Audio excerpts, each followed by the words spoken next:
एक हाथी है और एक घास का पत्ता है, इनकी तुलना करके बताना है। एक व्हेल मछली है और एक घास का पत्ता है, इनकी तुलना करके बताना है। तो अगर हम परिभाषा से चलें, तो हम अगर बायोलॉजी जीव विज्ञान से लेते हैं तो दोनों जीवित प्राणी हैं, दोनों लिविंग ऑर्गेनिजम्स। लेकिन यहाँ पे समानता समाप्त हो जाती है, उसके बाद आपको कुछ समान नहीं दिखेगा। और लगभग वैसा ही अल्लाह और ब्रह्म के विषय में है। इसमें जब हम किसी विषय पर चर्चा करते हैं, उसमें पहला प्रश्न उठता है कि हम उस चर्चा को करने के अधिकारी भी हैं या नहीं, या यूं ही उठ के बैठ आ रहे हैं चर्चा करने के लिए। क्योंकि हम स्टेज में जहाँ पर एक चाय बनाने वाला या एक जूते बनाने वाला भी सचिन तेंदुलकर के अगर आप को सजेशन दे रहा है कि उस कैप्टनसी कैसे करनी चाहिए, तो उस तरह की चर्चा ना है। इसलिए मैं यहाँ पहले स्पष्ट करना चाहूँगा कि हम अधिकार की बात करते हैं, तो जब अल्लाह का विषय आएगा तो क्या किसी ने अल्लाह को देखा है? अगर इसे देखा हो तो उसके ऊपर उससे पूरा अधिकार हो कि वो अल्लाह के विषय में चर्चा कर सकता है। तो जो मोहम्मदवाद है, इस्लाम है, उसकी जो पुस्तकें हैं उसमें पूर्ण स्पष्ट है कि कोई अल्लाह नहीं देख सकता जब तक कि क़यामत का दिन या क़यामत की रात नहीं आ जाती। कि इस विचारधारा में ऐसा होगा कि एक क़यामत का दिन आएगा जब सब जीवन समाप्त होगा और जितने मुर्दे अपनी कब्रों में गड़े हैं सब उठ के खड़े हो जाएंगे। और उस दिन जो ये गॉड कुरान वाला, इसका नाम अल्लाह है और जिसकी हम तुलना करने वाले हैं, वो सबके बारे में फिर एक जजमेंट देगा, एक निर्णय देगा। तो उस समय संभव है, हालांकि मुर्दे कैसे देखें उस पर प्रश्न आ सकते हैं, लेकिन तब पहली बार जो अल्लाह है वो अपनी क्रिएशन के, अपने क्रिएटेड लोगों के समक्ष उपस्थित हो सकता है। क्योंकि क़यामत आई नहीं है, आएगी नहीं, आगे हम नहीं जानते, इसलिए अल्लाह को किसी ने नहीं देखा। तो फिर दूसरा प्रश्न ये होता है कि फिर कौन से विषय में चर्चा कर सकता है? तो जो मोहम्मदवाद का पूरा ढांचा है, उसमें 4 विभिन्न प्रकार की पुस्तकें हैं जो पूरे इस्लाम को समझने के लिए पर्याप्त हैं। पहली, जिसके विषय में अधिकतर लोग जानते हैं, कुरान। दूसरी है जिन्हें हदीसें कहा जाता है, जिसमें जो इस्लाम का पैगंबर था मोहम्मद बिन अब्दुल्लाह, उसके जीवन में उसने क्या, जिसने कहा, उन्हें रिकॉर्ड किया गया है, उन्हें हदीसें कहा जाता है। ये लगभग 6 हैं जिन्हें ऑथेंटिक माना जाता है। यूं 200 से अधिक हैं, लेकिन केवल 6 हैं जिन्हें अधिकृत माना जाता है उनमें से। तो कुरान प्लस 6 हदीस 7 हो जाते हैं। 8वां है मोहम्मद बिन अब्दुल्लाह की जो जीवनी है, उसकी बायोग्राफी है, जिसे सीरत रसूलुल्लाह कहा जाता है। 8 हो जाती है। फिर एक जो इसमें आप जोड़ सकते हैं, जिसे हिदाया कहते हैं, कि इन सब चीज़ों को मिलाकर जो ज्यूरिस्प्रूडेंस बनाई जाती है उसे हिदाया कहते हैं। तो इनमें से समय से आप समझ सकते हैं। दावा ये है मोहम्मदवादियों का कि जो मोहम्मद बिन अब्दुल्लाह है उसे पैगंबर चुना इस गॉड ने, जिसका नाम अल्लाह है, और वो अपने मैसेजेस इसको मोहम्मद बिन अब्दुल्लाह को देता रहा। सन 610 में दे शुरू किए और फिर जब तक मोहम्मद बिन अब्दुल्लाह की मौत नहीं हुई, लगभग 632 में, इन 22 वर्षों तक या 23 वर्षों तक टुकड़ों में वो संदेश अल्लाह से आते रहे। जब अल्लाह बैठता सातवें आसमान पे, वो 7 आसमान कह रहे हैं, अब वो हमारा विषय नहीं है, उसे हम छोड़ देते हैं। वहाँ से मैसेज देता है फरिश्ता है, जिसे जिब्रील कहते हैं। वो फरिश्ता फिर मोहम्मद बिन अब्दुल्लाह को सुना रहा है और अब्दुल्लाह के लिए रिकॉर्ड कर लेते थे और उस रिकॉर्ड को आज कुरान कहा जाता है। तो कोई भी अगर इसे पढ़ लेगा तो उसके पास अल्लाह के सारे पैगाम हैं, जो मैसेज हैं, वो आ गए। तो वहाँ से अल्लाह को समझने का प्रयास किया जा सकता है कि अल्लाह के गुण कैसे हैं, कर्म कैसे हैं, स्वभाव कैसा है। तो वहाँ से आज मैं रेफरेंसेस दूंगा अल्लाह को समझने के लिए। फिर दूसरा जो कॉम्पोनेंट है ब्रह्म का। ब्रह्म को समझना मेरे जैसे साधारण व्यक्ति के बस का नहीं है। इस पर हमारे देश के बहुत से मनीषियों ने चर्चा की। जब हम वेद देखते हैं उनमें ब्रह्म का विषय आता है, वेदों के एक पार्ट में आता है। उपनिषदों में चर्चा है, भगवद गीता में उसका वर्णन आता है। तो वहां से समझने का प्रयास किया जा सकता है। लेकिन अल्लाह और ब्रह्म में एक सबसे बड़ा जो मूलभूत अंतर है, वो मैं यहाँ पहले ही स्पष्ट कर देता हूँ कि जो ब्रह्म है उसका साक्षात्कार किया जा सकता है, जैसे अल्लाह का नहीं किया जा सकता, ब्रह्म का किया जा सकता है। और उस संदर्भ में एक पूरे का पूरा ज्ञान है, जिसे हम योग विद्या कहते हैं। पतंजलि महर्षि ने उसके बहुत सारे सूत्र लिखे हैं। किंतु यदि आप योग विद्या से चलते हैं, ध्यान विद्या से चलते हैं, कर्म योग करते हैं, तो ऐसा माना जाता है कि आप ब्रह्म के साक्षात्कार कर सकते हैं। उसके लिए जो योगिक स्थिति चाहिए, आपको स्थित प्रज्ञ होने की आवश्यकता है। मैं उस स्थिति तक नहीं पहुंच पाया, प्रयास करता हूँ, लेकिन मैं अपने आप को बड़े निम्न स्तर का साधक मानता हूँ, इसलिए वो साक्षात्कार मैं नहीं किया। तो बिना साक्षात्कार के जो इन ग्रंथों में वर्णित है, जो इनके बारे में कहा जाता है, वहां से मैं ब्रह्म के विषय में चर्चा करूंगा। तो इतनी बैकग्राउंड से, इतनी रूपरेखा से मैं आगे चलता हूँ। जब हम अल्लाह की बात करेंगे तो अल्लाह में 2 बिल्कुल स्पष्ट कैटेगरीज में दिखाई देगी, 2 स्पष्ट परिवर्तन देखने को मिलते हैं। अल्लाह जो शब्द है, या जो अल्लाह नाम का गॉड कहें, देवी देवता कहें, वो इस्लाम से पहले भी था। ऐसा नहीं कि इस्लाम के बाद ये शब्द चलन है, शब्द उससे पहले से प्रचलन में था। इस्लाम से पूर्व जो अरबिया था, उसमें अलग अलग देवी देवताओं की पूजा की जाती थी। उनमें से एक देवता का नाम लाह था। तो अल प्रीफिक्स है, उसे अगर छोड़ दें तो देवता का नाम लाह था। ऐसे ऐसे वहाँ 3 देवियां मानी जाती थी, मनात, उज़्ज़ा और अल्लात, अल-मनात और अल-उज़्ज़ा। तो लात, मनात और उज़्ज़ा उनके प्रीफिक्स अल लगाते हैं तो अल्लात, अल-मनात और अल-उज़्ज़ा बन जाते हैं। इसी प्रकार से ला से जब पहले आप अल लगा दें तो अलाह बन जाएगा।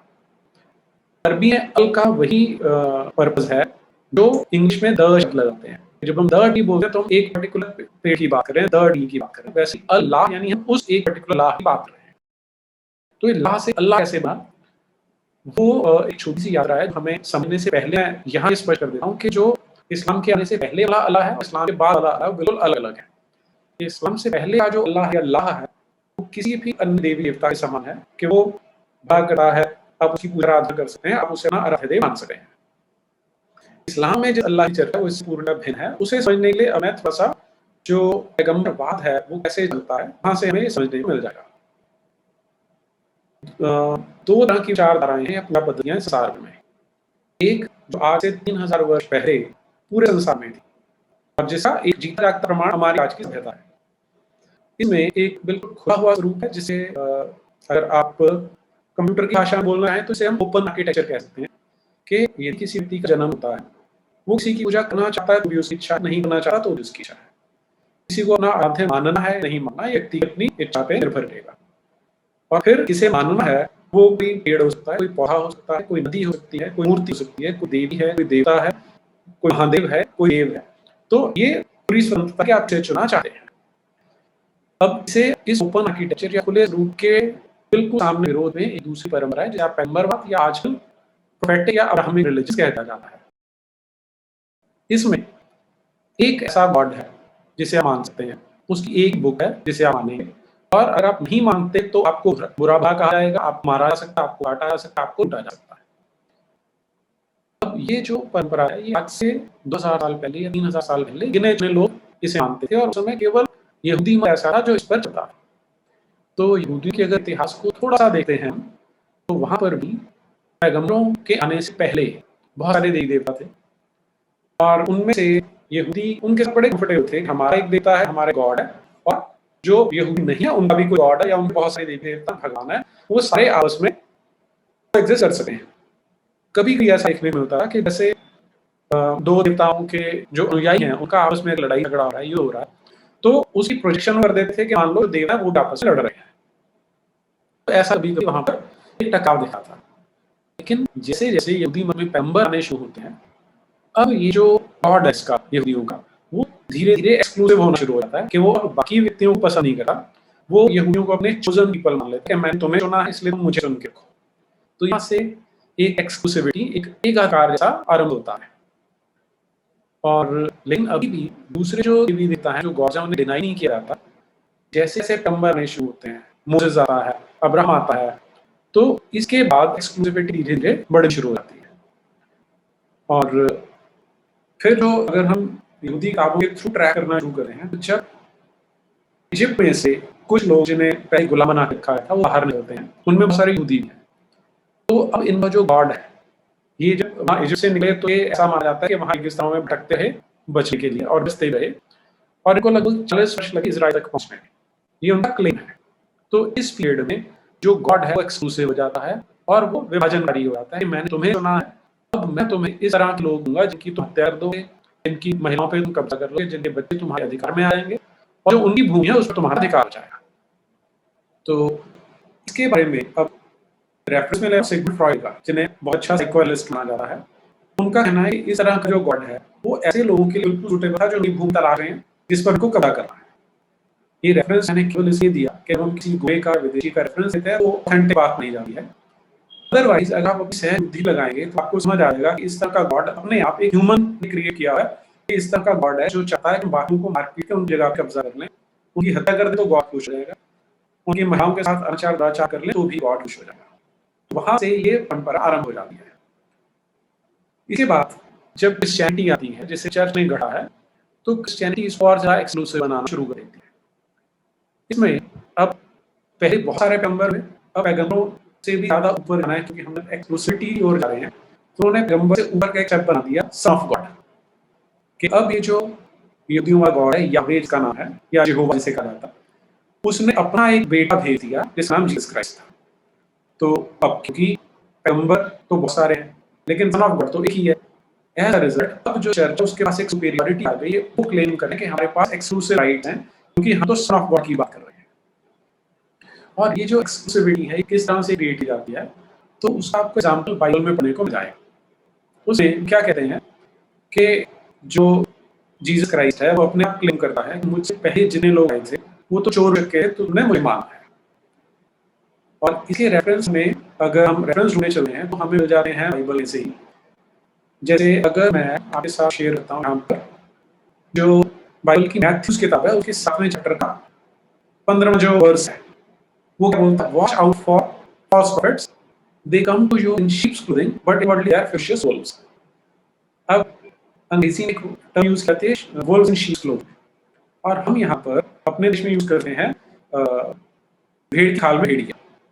अब देखिए हमारे यहाँ भेड़िया बहुत कम पाए जाते हैं, लेकिन हमने वहां से टर्म ली है, और ये टर्म बाइबल की टर्म है, जिसमें जो जीसस क्राइस्ट है जिनका गॉड है न्यू टेस्टामेंट वाला, वो इस बात को कहा कि पहले के जो नकली पैगंबर हैं उनसे बचे रहो, कि वो इस तरह के हैं जो भेड़ की खाल में भेड़िए हैं।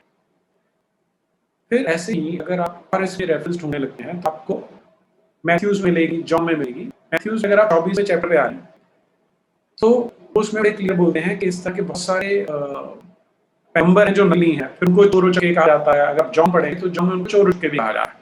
तो इस तरह से धीरे धीरे अब पैगंबर भी एक्सक्लूसिव होता रहा, पैगंबर के बजाय सन ऑफ गॉड आ जाता है, और जो गॉड है वो एक्सक्लूसिव हो जाता है। तो वो बैकग्राउंड है जिसमें इस्लाम शुरू होता है, जहाँ पर अल्लाह आने वाला है। 7वीं सेंचुरी में इस समय मोहम्मद बिन अब्दुल्लाह बड़ा हो रहा था, उस समय क्या हुआ कि चर्च डेवलप हो रही है। अब इनको चर्च पर डेवलप होते थे 300-400 साल 500 साल हो गए थे, तो इन्होंने यहूदियों को भगाना शुरू कर दिया था, वहां से मारपीट के भगाना शुरू किया। और क्योंकि मेडिटेरेनियन से जब वो भागेंगे तो पास में ही अरेबिया है, तो अरेबिया में उन्होंने आना शुरू कर दिया। ये समझना हमारे लिए जरूरी है। ये हम इतनी बैकग्राउंड दे रहा हूँ कि आज ऐसा हमारा समाज है, हम सबको खुली भुजाओं से ओपन आर्म्स से एक्सेप्ट कर लेते हैं। जब यहूदी आए तो हमने उन्हें जगह दी, उनके सिनेगॉग बनाए। जब सीरियन क्रिश्चियन आए थे परसिक्यूट होते हुए, उन्हें हमने यहाँ पर जगह दी ताकि आप अपनी चर्चेज यहाँ पे बना सकें। और ऐसा माना जाता है कि जो संसार की सबसे पुरानी मस्जिद है वो भी हिंदुस्तान में, केरल में। तो उस समय जब ये लोग यहूदी भाग के आए थे तो अरेबिया के लोगों में भी ऐसा ही व्यवहार था, खुला खुला उनका मन था, बिल्कुल उन्होंने आने दिया, अब साथ चल हो दिया। और धीरे धीरे जो ईसाई है वो वहां पर आने शुरू हुए, उन्हें भी कोई विरोध नहीं दिया, उन्हें भी अपने साथ समाविष्ट होने दिया अरेबिया के लोगों ने। लेकिन किसी ने बड़ी कीमत चुकानी पड़ी, हम आगे जाने। तो अब ये जो मोहम्मद बिन अब्दुल्लाह है इन चीजों को ऑब्जर्व कर रहा था, तो उसे संभवतः ये समझ में आ गया कि ये जो ओपन आर्किटेक्चर है, जो खुला खुला स्वरूप है, इसमें किसी दुकानदारी नहीं चल सकती। लेकिन ये जो मोनोथीज्म है, यहाँ पर एक्सक्लूसिव राइट्स हैं, तो अगर इस तरह का कल्ट चला लिया जाए, इस तरह का रिलीजन बना लिया जाए, मजहब बन जाए, तो वहां पर अच्छे से एक अपनी लीडरशिप को एस्टैब्लिश किया जा सकता है। तो इस बैकग्राउंड में हम अल्लाह को समझते हैं। अब अल्लाह वहां के जो 360 देवी देवता उनमें से एक है। जो यहोवा या जीसस है वो वेशी गॉड है, इसके साथ इजीली कोई एफिनिटी नहीं बनेगी, इससे जुड़ाव नहीं बनेगा। तो मोहम्मद बिन अब्दुल्लाह ने जो ये नया रिलीजन बनाया, तो उसने वो जैसे आजकल होता है ना लोकल फ्लेवर डालना है, तो अल्लाह उसका एक लोकल फ्लेवर की तरह माना जा सकता है कि उसे ये कहना शुरू कर दिया कि मैं जो पैगंबर हूँ मैं अल्लाह पैगंबर हूँ। तो कॉन्सेप्ट जूडियो बिब्लिकल ट्रेडिशन का है, लेकिन जो गॉड है, जो गॉड फिगर है, वो नाम अपने एंथेम से उठाया गया ताकि लोग उसके साथ ज्यादा इजीली आइडेंटिफाई कर सकें अपने आप को। तो इस बैकग्राउंड में जब हम ये इस्लामिक अल्लाह को देखेंगे तो भी इस्लामिक अरेबिया वाले अल्लाह से बिल्कुल अलग आपको देखने को मिलता है। अब इनके गुण और स्वरूप हैं उन्हें चलते हैं थोड़ा सा। जो ये अल्लाह है ये भी यहोवा की तरह अब बाकी जो गॉड्स हैं उनकी एग्जिस्टेंस को मानता है कि और गॉड्स एग्जिस्ट करते हैं, हालांकि अपने आप में अगर आप एक हिंदू दृष्टि से देखेंगे आप पे बड़ा अजीब सा लगेगा। भगवान है जो कह रहा है कि बाकी भी भगवान है, और फिर सिर्फ इतना ही कह रहा है, फिर बोल रहा है कि वो फॉल्स गॉड्स है, कि वो नकली भगवान है, वो झूठे माबूद है, इस तरह से होता है। और तीसरा स्टेप है उनका तो उसका कॉम्पिटिशन है कि उनके साथ मेरा एक तरह से ईर्ष्या द्वेष है। और इस जो इस्लामिक अल्लाह है उसकी नजर में जो सबसे बड़ा क्राइम है वो मर्डर नहीं है, वो रेप भी नहीं है, वो है अगर आप दूसरे गॉड को मेरे समान मानते हो तो ये सबसे बड़ा क्राइम है, ये सबसे बड़ा गुनाह है जिसे शिर्क कहा जा रहा है। जबकि अगर आप जो भारतीय परंपरा उसमें हम ब्रह्म की तुलना करने लगेंगे तो यहाँ पर कोई तुलना संभव नहीं हो पाएगी, क्योंकि ये विचार करना ही कि कोई इस प्रकार का गॉड हो सकता है जो नाम से भी इटरेट के आप दूसरे का नाम नहीं दिया या उसे मेरे समक्ष रखा है, तो ये यहाँ की कल्पना से बाहर हो जाता है। इस पे आगे मैं थोड़ा विस्तार में बात करूंगा। अभी छोटे डिफरेंस पे आते हैं कि जैसे मैं पहले बताया कि अल्लाह का प्रत्यक्ष ज्ञान संभव नहीं है। ना तो अल्लाह से मिल सकते हैं, ना उसे देख सकते हैं। मरने के बाद आपकी जजमेंट पे शायद अल्लाह आपके सामने देगा, लेकिन तभी वो कोई ज्ञान की चीज नहीं है। आप उसे देख सकते हैं, अपने नेत्रों से देख सकते हैं। जबकि जो ब्रह्म है उससे साक्षात्कार करने के लिए हमारे यहाँ बहुत सारे सिस्टम्स डेवलप किए गए। मैं पहले बात कर चुका। यदि आप एक अच्छे योगी बन जाते हैं, वो कर्म योग हो सकता है, ज्ञान योग हो सकता है, अध्यात्म मार्ग हो सकता है, तो आप उसका प्रत्यक्ष भी कर सकते हैं और आप स्वयं उस स्थिति में जा सकते हैं जिसे ब्रह्मी स्थिति कहा जाता है। वो भगवद गीता में ही आता है, जब भगवान कहते हैं कि ये ब्रह्मी स्थिति और इसको हम प्राप्त कर सकते हैं। वो इस प्रकार प्राप्त होगी वो आगे जानते हैं। दूसरा जो मुख्य अंतर में अल्लाह और ब्रह्म में देखने को मिलता है कि अल्लाह और जो उसी की बनाई मानवता है, उसमें जो कांटेक्ट है वो कोई डायरेक्ट नहीं है, संपर्क सीधे से नहीं होता। जो अल्लाह है वो अपनी इच्छा से जो उसका मन करेगा तब पैगाम भेजेगा, और पैगाम वो पहुंचाना सबको चाहता है, लेकिन उसके लिए बिचौलिए को चुनेगा जिसे पैगंबर के नाम में जाना आता है। और इसमें सबसे जो विचित्र बात है कि अब उसे पैगाम भेजना बंद करती है। अब कोई नया पैगाम नहीं भेजेगा, अपनी ही क्रिएशन को, अपने ही मनुष्यों को। लेकिन अगर ब्रह्म की बात करते हैं तो जैसा मैंने बोला कि अपने प्रयत्न से प्राप्त किया जा सकता है, और ये सदा ही पहले भी संभव था, आज भी संभव है, भविष्य में रहेगा। बस ये आपको वो मार्ग चुनना पड़ेगा कि मुझे इस मार्ग से जानना है, तो उसे जान सकते हैं। फिर यही इसको अगर आप थोड़ा सा एक्सटेंड करें कि जो मैसेज अल्लाह के हैं, जो पैगाम है, वो अनुयायियों को अपने अंदर देखने की, अपने अंदर कोई परिवर्तन लाने की बात बहुत कम करते हैं। वो अन्य लोगों पर, या अगर स्पेशली बोले कुरान की शब्दावली में, काफिरों पर ध्यान देने की एक बात करते हैं। तुमने अपना विस्तार करना है, तुमने दल इस्लाम फैलाना है, कि इस्लाम का शासन फैलाना है तुमने, तो सारे का सब बहिर्मुखी से हम एक्सट्रोवर्टेड बोल देते हैं। जो ब्रह्म है आपको अपने अंदर देखने की बात करता है कि तुम्हारे अंदर ही ब्रह्म है, तुम उसे प्राप्त कर सके। वहां पर कोई बाहर का विस्तार नहीं है। इसी की अगली एक्सटेंशन में आ जाता है कि जो अन्य मजहब के लोग हैं, जो काफिर हैं, उन्हें अगर तुम प्रताड़ित करते हो, उनकी हत्या करते हो, उन्हें कन्वर्ट करते हो, उनकी महिलाओं के साथ दुराचार करते हो, तो इस पे अल्लाह प्रसन्न होता है। ब्रह्म में आपको इस तरह का कोई गुण कर्म स्वभाव देखने को नहीं मिलेगा। अब ये जो 1400 वर्ष पूर्व अल्लाह के जो पैगाम में बंद हो गए, उसमें एक विशेष चीज है कि वहां पर जो सच है वो बदलता रहता है, कि अल्लाह बार बार मैसेजेस चेंज करेगा। हाँ, इसमें एक और चीज जो मैं ऐड करना चाह रहा हूँ यहाँ पे, कि इस अल्लाह को या इस पैगंबरवाद वाले सिस्टम को जो मोहम्मद ने लेजिटिमेसी देनी थी, उसने स्वीकारता दिलवानी थी अपने आप के, उसने उस बैकवर्ड प्रोटेक्शन की कि मैं बाकी पैगंबरों की रहा हूँ, पहले ही आते रहे तो मैं भी आया हूँ, पहले भी मैसेजेस आए, बाइबल आया, कुरान आया, तो वैसे कुरान आ रहा है, लेकिन अभी क्योंकि सबसे नया है तो सबसे ज्यादा इफेक्टिव है। यहाँ पर जो सच है वो एक जैसा नहीं रहता, सच बदलता रहता है अगर हम अल्लाह के अकॉर्डिंग चलेंगे। और 1400 साल पहले जो ये अल्लाह नाम का गॉड है, उसने इस मैसेज को मुकम्मल कर दिया। इसीलिए अगर आप देखें कुरान की जो 5वीं सूरा है, उसमें जो 3री आयत है, उसमें अल्लाह बोलता है आज मैंने तुम्हारे दीन को कामिल कर दिया, या मुकम्मल कर दिया, या कंप्लीट कर दिया। तो अगर आप ओवरऑल ह्यूमैनिटी की हिस्ट्री को ट्रैक करेंगे जो लाखों साल की है, अल्लाह ने केवल 1400 साल पहले ही अपने मैसेज या अपने मजहब को मुकम्मल किया है। इसके अंदर जो इनडायरेक्ट आपको मैसेज देता है कि यहाँ पर जो सच्चाई है, इस तरह की विचारधारा वो बदलती रहती है। लेकिन जब हम ब्रह्म की चर्चा करें तो वहां पर जो सत्य है वो अपरिवर्तनशील है, ना उसका कोई आदि है, ना कोई अंत है, जिसे अनादि और अंत कहा जाता है। हमारे लिए जो सबसे बड़ा आज अंदर हमें सबसे ज्यादा रंग कर रहा है, वो कि जो अल्लाह है वो लोगों में भेदभाव करता है। सबसे पहला भेदभाव वो मानव मात्र में है कि जो तो अल्लाह को मानने वाले हैं वो मोमिन है, वो सबसे अच्छे हैं, और जो अल्लाह को मानने वाले नहीं है, हालांकि वो उसी की क्रिएशन है और उसी अल्लाह के अकॉर्डिंग, उन्हें वो सबसे बड़ा बोलता है। कि अगर आप कुरान में काफिर की परिभाषा ढूंढेंगे तो जो सूरा 98 है, 98वां सूरा है, उसमें आपको मिल जाती है आयत नंबर 1, आयत नंबर 6। काफिर जो है वो सब मखलूक से बदतर है, कि अल्लाह ने जिनको बनाया है उनमें से जो सबसे घटिया है वो काफिर है। ये तो आ गया जो मानव में या ह्यूमंस में जो डिवीजन क्रिएट किया अल्लाह ने। इसका एक अगला स्टेप है, इन्हें नजिस कहा जाता है। नजिस यानी इतने बुरे हैं, इतने घटिया हैं कि इसे गुनाह की जानी चाहिए। और इस कैटेगरी में जिनको नजिस माना जाता है 10 चीजें आती हैं, जिनमें मल, मूत्र, पसीना, हड्डियां, बाल, सुअर, कुत्ता, काफिर, ये सब आ जाते हैं। तो जो अलग अलग प्राणी जो अल्लाह ने बना रखे हैं उनसे भी वो घृणा करने की बात करता है, घृणा दिखाता है, नजासत, क्योंकि उनके अंदर नजासत है तो वो नजिस है। जब हम ब्रह्म के एक्सप्लेनेशन देखना शुरू करते हैं तो वहां पर मानवों में कोई भेदभाव नहीं है, प्राणियों में कोई भेदभाव नहीं है। इसका अगर हम भगवद गीता का अध्याय 9 है, उसका जो 29वां श्लोक है, समो अहम सर्वभूतेषु, सो यानी समान, अहम यानी मैं, सर्वभूतेषु सभी भूतों को, मैं संपूर्ण प्राणियों में समान हूँ। ये नहीं कह रहा, जो ब्रह्म है उसका स्टेटमेंट ये नहीं कि मेरे लिए संपूर्ण प्राणी समान है, वो कह रहे हैं मैं संपूर्ण प्राणियों में समान हूँ, मैं सही में हूँ और सभी में समान हूँ। तो ये एक बहुत बड़ा अंतर है अल्लाह का और ब्रह्म का। फिर इसी श्लोक में जो अगला पाठ है, न मे द्वेषोऽस्ति न प्रियः, ना मैं किसी से द्वेष करता हूँ, ना तो मेरा कोई द्वेषी है और ना मेरा कोई प्रिय है। जबकि अगर आप कुरान वाला अल्लाह है उसकी बात करिए तो वो काफिरों से द्वेष कर रहा है, उनसे ईर्ष्या कर रहा है, और बाकी गॉड्स जो हैं जिन्हें फॉल्स गॉड कहते हैं, माबूद कहते हैं, उनसे भी ईर्ष्या करता है। तो प्रिय कौन है? जो मोमिन है, जो अल्लाह का गुणगान करता है वो प्रिय है। जो अब जैसे स्टार्टिंग में आपने कहा कि ईश्वर अल्लाह तेरे नाम जैसी में भ्रामक बातें बताएंगी, तो मान लीजिए कोई मोमिन आज ईश्वर अल्लाह तेरे नाम गाने लग जाता है, तो इमीडिएटली उसने सबसे बड़ा अपराध कर दिया जो कुरान के अंदर आता है, जो इस्लाम में सबसे बड़ा गुनाह माना जाएगा। वो गुनाह है शिर्क का। अल्लाह बड़ा पर्टिकुलर है कि मैंने नाम कहा है उसी से मुझे एड्रेस कर सकते हो।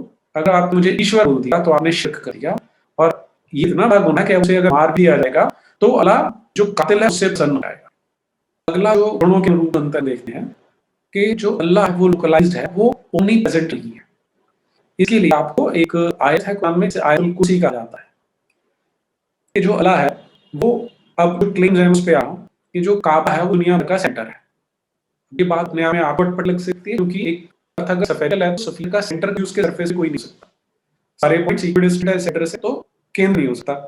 लेकिन क्योंकि कुरान उसमें बनी थी, ऐसे समाज में बनी थी, उन्हें पता नहीं था कि पृथ्वी की शेप कैसी है।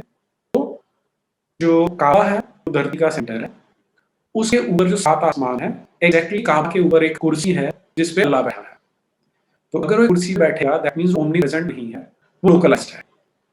और इसका इनडायरेक्ट डिफरेंस मैंने भी थोड़ी देर पहले कहा था कि क्योंकि वो कुत्ते के अंदर नहीं है, क्योंकि उससे घृणा नहीं है, स्वर के अंदर नहीं है, काफिर के अंदर नहीं है, मलमूत्र में नहीं है, पसीने में नहीं है, तो इन सबकी घृणा करनी है। तो इससे स्पष्ट हो जाता है कि ओमनी प्रेजेंट नहीं है, क्योंकि अल्लाह से तो घृणा नहीं कर सकते, वो वहां पर नहीं है, इसलिए आप उनसे घृणा कर रहे हैं। जबकि जो ब्रह्म है वो सर्वव्याप्त है, सर्वव्यापक है, सब स्थान पर ब्रह्म अवस्थित। जैसा मैं अभी आपको करके बताया कि मैं सभी प्राणी में समान हूँ, समो अहम सर्वभूतेषु। अगला जो अंतर है, कुरान में एक शब्द आता है तकवा। अगर आप जो पाकिस्तान की आर्मी है उसका मोटो देखेंगे तो उसमें एक शब्द आता है तकवा। तकवा है अल्लाह से डर, अल्लाह का खौफ। कुरान में शब्द 100 से ज्यादा बार आता है, और अगर इसकी डेरिवेटिव देखेंगे तो इसका एक डेरिवेटिव है इताकुल्लाह। इताकुल्लाह 250 से ज्यादा बार कुरान में आपको देखने को मिलता है। तो जो ये गॉड है अल्लाह नाम का, ये खौफजदा करता है, ये डराता है। इसलिए आप कभी भी मुल्ला मौलवी को सुनेंगे या एक हैदराबाद का एक पॉलिटिशियन है, उसे आप सुनेंगे तो बार बार बोलेंगे अल्लाह का खौफ लो, खौफ खान की बात करते हैं। तो उसका मैं आपको एग्जाम्पल देता हूँ। सूरा नंबर 4 में आयत नंबर 56 है, मैं पढ़ के बता रहा हूँ आपको।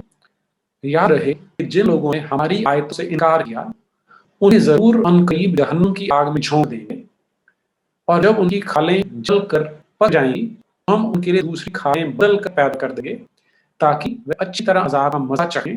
बेशक अल्लाह हर चीज पर गालिब और हिकमत वाला है। तो ये एक एग्जाम्पल है कि अल्लाह किस तरह से इतना खौफ बैठा है कि अगर मेरी बात नहीं मानोगे तो तुम्हें जलाएंगे, जब काल पड़ जाएगी फिर तुम्हें जलाएंगे। ये कॉन्टिन्यूअस प्रोसेस है, कभी खत्म नहीं होने वाला। तो इसलिए तुम अल्लाह का खौफ हो, अल्लाह से डरो। सूरा नंबर 9 में आयत नंबर 119, ऐ ईमान आने वालों अल्लाह का डर रखो और सच्चे लोगों के साथ हो जाओ। सूरा नंबर 2 आयत नंबर 206, और जब कहा जाता है कि अल्लाह से डरो तो उसे गरूर गुनाह पर उभारता है, बस ऐसे वक्त के लिए जहन्नुम में काफी है और बहुत ही बुरा ठिकाना है। तो जो अल्लाह से डरता नहीं है वो गुनहगार है, वो कमबख्त है, और उसके अल्लाह ने जहन्नुम में रखा और बार बार उसके बारे में वो चेतावनी देता कि बहुत बुरा ठिकाना है। सूरा नंबर 33 आयत नंबर 1, ऐ नबी अल्लाह ही से डरते रहो और काफिरों और मुनाफिकों की बात ना मानो, इसमें शक नहीं कि अल्लाह बड़ा वाकिफ का हकीम है। सूरा नंबर 2 आयत नंबर 278, ऐ ईमानदारों अल्लाह से डरो। आगे फिर आयत आगे चलती है। अब ये जो ब्रह्म की परिकल्पना है उससे पूर्ण विपरीत है। भगवद गीता में एक श्लोक आता है, सुखेषु नद्विमना सुखेषु विस्पृहा वीतराग भयरोधा स्थित धीर मुनि उच्चते।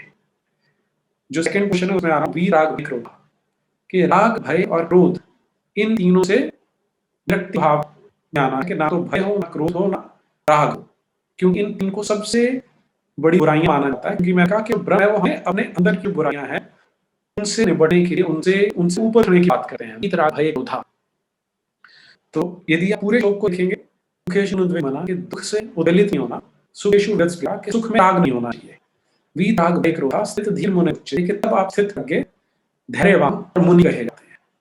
ये ब्रह्म की परिकल्पना है। तो एक दूसरे पूरा देखें 180 डिग्री का डिफरेंस इसमें।